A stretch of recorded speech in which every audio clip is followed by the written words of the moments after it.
जय माता दी। आप सभी भक्तों का दिन शुभ और मंगलमय हो। आज सुनिए श्रीमद् देवी भागवत के 5वें अध्याय का आगे का वृत्तांत। अगर आज का अध्याय आपको समझ में ना आए तो इससे पहले का अध्याय आप जरूर सुनिएगा। कार्तिकेय जी बोले, हे अगस्त्य जी, इस रेवती नक्षत्र के महान तेज से एक कन्या उत्पन्न हुई जो अनुपम रूपवती होने के कारण लोक में दूसरी लक्ष्मी की भांति प्रतीत हो रही थी।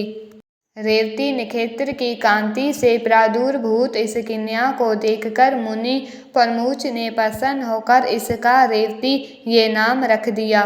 तदंतर ब्रह्म ऋषि परमुच इसे कुमुदाचल पर स्थित अपने आश्रम में ले आए और पुत्री की भांति इसका धर्म पूर्वक पालन पोषण करने लगे।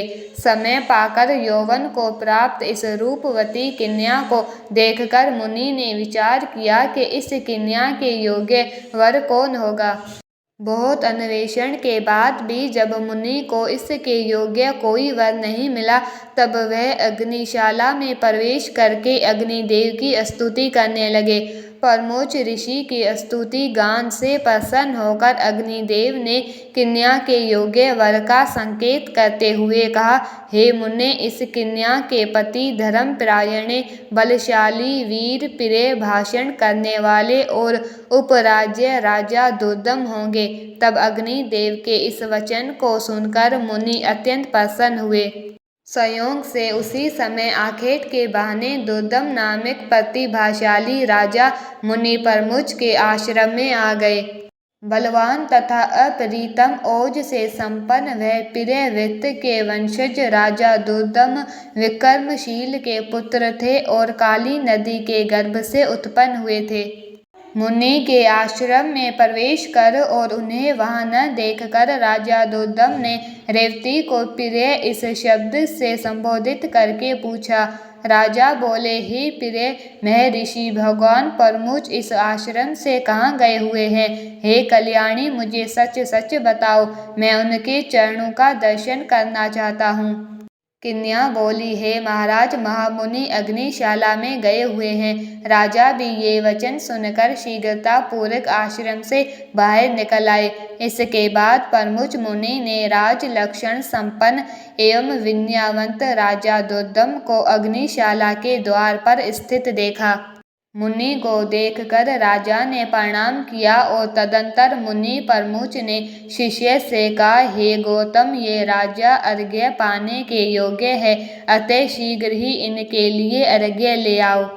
बहुत दिन बाद ये पधारे हुए हैं और विशेष रूप से ये हमारे जमाता हैं। ऐसा कहकर मुनि ने राजा को अर्घ्य प्रदान किया और राजा ने भी विचार करते हुए उसे ग्रहण किया। तत्पश्चात राजा के अर्घ्य ग्रहण करके आसन पर बैठ जाने के उपरांत मुनि परमुच ने उन्हें आशीर्वचनों से अभिनंदित करके उनका कुशल क्षेम पूछा।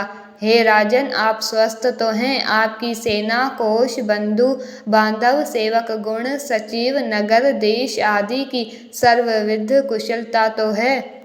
हे नरेश, आपकी भार्या तो यही विद्यमान है और वह सुकुशल है, अतएव मैं उसकी कुशलता नहीं। राजा बोले, हे भगवान, आपके कृपा प्रभाव से मेरी सर्वविध कुशलता है। हे ब्राह्मण, अब मेरी ये जिज्ञासा है कि मेरी कौन सी भार्या यहाँ है? ऋषि बोले, हे पृथ्वीपते, संसार में अपरितम लावण्य से संपन्न रेवती नामक आपकी पत्नी यहाँ ही रहती है, क्या आप उसे नहीं जानते? राजा बोले, हे प्रभु, सुभद्रा आदि मेरी पत्नियां तो घर पर ही है। हे भगवान, मैं तो केवल उन्हें ही जानता हूँ, मैं रेवती को तो नहीं जानता। ऋषि बोले, हे महामते, हे राजन, इसी समय प्रिय के संबोधन से आपने जिससे पूछा था, अपनी इस योग्यतम प्रिया को आपने क्षण भर में ही भुला दिया।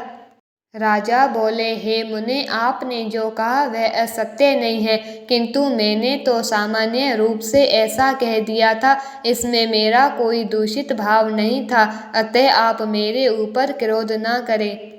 ऋषि बोले, हे राजन, आपका भाव दूषित नहीं था, अपितु आपने सत्य ही कहा था। अग्निदेव के द्वारा प्रेरित किए जाने पर ही आपने ऐसा कहा था। इसका पति कौन होगा? ऐसे मेरे द्वारा आज अग्निदेव से पूछे जाने पर उन्होंने कहा था कि इसके जय माता दी। अब आगे का वृत्तांत आप आने वाली अगली वीडियो में ज़रूर सुनिएगा। अगर आपको ये कथा पसंद आई है तो please like, share and subscribe अवश्य करना।